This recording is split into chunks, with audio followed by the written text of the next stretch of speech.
کہ ایک بندے کو سمندر میں اس کی ہلاکت ہو گئی، سمندر میں وہ ڈوب کے مر گیا. مچھلیوں نے کھایا اس کی باڈی کو، تھوڑی دیر بعد اس کی لاش سمندر کے کنارے پہ آئی، تو پھر جانوروں نے کھایا. اس کے بعد دیکھا کہ پرندے آئے، پرندوں نے بھی اس کی باڈی سے کھایا. آپ کے ذہن میں خیال آیا کہ یا اللہ، یہ بندے کو قیامت کے دن تو کیسے اٹھائے گا؟ ایمان تو تھا، مگر اس کی باڈی کے اجزاء تو 3 الگ الگ مخلوقات کھا گئیں، اور قیامت کے دن یہ واپس کھڑا ہونا ہے اس نے.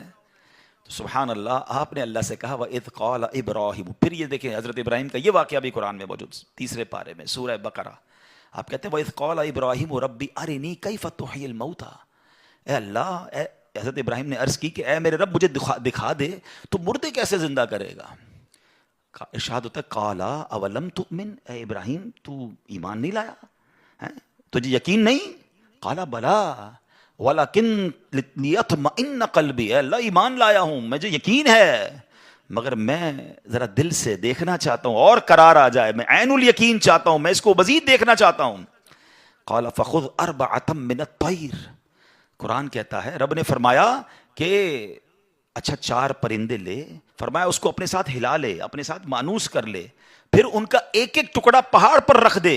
منہن جزءا ثم ادعوہن یاتینک سعیا. فرمایا پھر انہیں بلا، وہ تیرے پاس چلے آئیں گے پاؤں سے دوڑتے. وَعْلَمْ أَنَّ اللَّهَ عَزِيزٌ حَكِيمٌ. اور جان رکھ اللہ غالب حکمت والا ہے. اب ہوا کیا، حضرت ابراہیم کو حکم ہوا کہ 4 پرندے لیں. اب آپ نے 4 پرندے الگ الگ لیے، مور لیا، کبوتر لیا، آپ نے مرغ لیا اور ایک گدھ لیا. ان 4 کو اپنے ساتھ تھوڑا ٹائم رکھا تاکہ وہ آپ سے انسیت پالے، تاکہ 4 کے بارے میں کنفرم بھی ہو جائے کہ یہی 4 ہے، کوئی اور مکس نہ ہو جائے. اس کے بعد آپ نے 4 کو ذبح کیا، 4 کا قیمہ بنایا اور 4 کا قیمہ مکس کر دیا. 4 کا الگ الگ نہیں، 4 کا ٹوٹل مکس کر دیا، اور اس کے چھوٹے چھوٹے پیس سمجھ لیں 4 پہاڑ پر رکھ دیے، الگ الگ پہاڑوں پر. اور 4 کی جو چہرے تھے، یعنی ان کی کھوپڑیاں تھیں، وہ اپنے پاس رکھی. اس کا قیمہ نہیں بنایا، یعنی ان کے سر آپ کے پاس ہیں 4 پرندے کے، 4 کا مکس قیمہ ہو چکا ہے، اور 4 الگ الگ پہاڑ پر رکھ دیے. قرآن نے کیا کہا تو انہیں پکارو. اب یہ بھی ذرا میں آگے آ کے بتاؤں گا اس ایک خوبصورت آیت کے اس جز سے کیا سیکھنے کو مل رہا ہے. قرآن نے کیا کہا کہ انہیں پکارو، تو آپ نے کہا یا ایھا الدیک، اے مرغ، یا ایتھا الحمامہ، اے کبوتر، یا ایھا النسر، اے گدھ، یا ایھا الطاؤس، اے مور. آپ کی پکار پر وہ 4 پرندے جو ہیں ان کا قیمہ اب آسمان پر اڑنا شروع ہوا. فکشن، گرافکس، آج کل اینیمیشن کا دور ہے، کمپیوٹر پر جناب لوگ بہت ساری چیزیں بنا لیتے ہیں. سنو، 5000 سال پہلے قرآن میں یہ واقعہ موجود ہے کہ کیا ہوتا ہے، ان 4 کا قیمہ اڑتا ہے، اور اب جس کا مرغ کا ہے وہ مرغ کی طرف، مور کا ہے تو مور کی طرف، کبوتر کا 4 کے جسم پورے کمپلیٹ ہوتے ہیں. سر نہیں ہے، سر تو آپ کے پاس ہے نا. وہ 4 پرندے بغیر سر کے دوڑتے ہوئے آپ کے پاس آتے ہیں، زندہ ہو جاتے ہیں مگر سر نہیں ہے. قریب آتے ہیں تو حضرت ابراہیم نے ان کا سر جو ہے وہ واپس ان کے پاس لگا دیا، سب سر بھی ان کا لگ گیا، آ کر دانا چگنے لگ گئے. حضرت ابراہیم نے اپنی آنکھوں سے مردوں کو زندہ ہونے کا واقعہ دیکھا اور آپ کے دل کو اطمینان اور قرار آیا. میرا رب یہ ہے.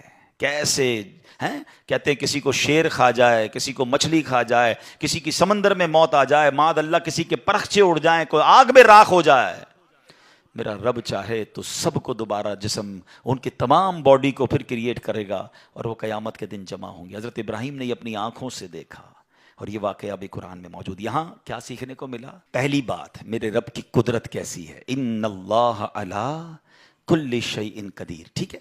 دوسری بات، علماء کہتے ہیں، صوفیانہ تفسیر اس کی لکھی گئی کہ 4 پرندے کیوں لیے گئے، کبوتر، مور، گدھ، اور چوتھا کون سا تھا، مرغ. فرمایا ان 4 کی نا ایک بری خصلت ہے. مرغ ہے اس کے اندر شہوت بہت ہے. جو کبوتر ہے اس کو اپنی اڑان پر بڑا ناز ہے، بڑا تکبر ہے، بہت اونچا اڑتا ہے. فرمایا گدھ جو ہے اس کا کیا پرابلم ہے، گدھ کے بارے میں فرمایا کہ وہ لالچی بہت ہے. اچھا، پھر اس کے بعد ایک اور پرندہ ہے مور، اس کو اپنی خوبصورتی پر بڑا ناز ہے، وہ خوبصورتی کی وجہ سے بڑا پراؤڈ فیل کرتا ہے. تو فرمایا یہ 4 بری عادتیں ہیں اس کو ذبح کر کے یہ پیغام دیا گیا کہ اگر تم بھی اپنی اونچی اڑان، اپنے اونچے مرتبوں، اپنے اونچے مقام کا تکبر چھوڑ دو، اپنی خوبصورتی پر گھمنڈ کرنا چھوڑ دو، ہوس اور شہوت کے بعد اپنے آپ کو بچا لو، لالچ کر کے دنیا کے بال کے پیچھے بیڑا غرق اپنا نہ کرو، اگر ان عادتوں کو ذبح کر دو تو اللہ آج بھی تمہارے دل کو زندہ فرما دے گا۔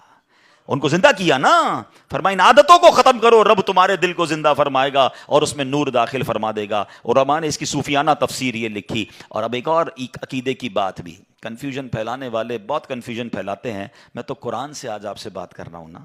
اللہ نے کیا کہا کہ انہیں پکارو، وہ تو دنیا میں نہیں تھے پرندے، مر چکے تھے، کیما بن چکا ہے، کیما بنے ہوئے پرندوں کو رب کہہ رہا ہے پکارو۔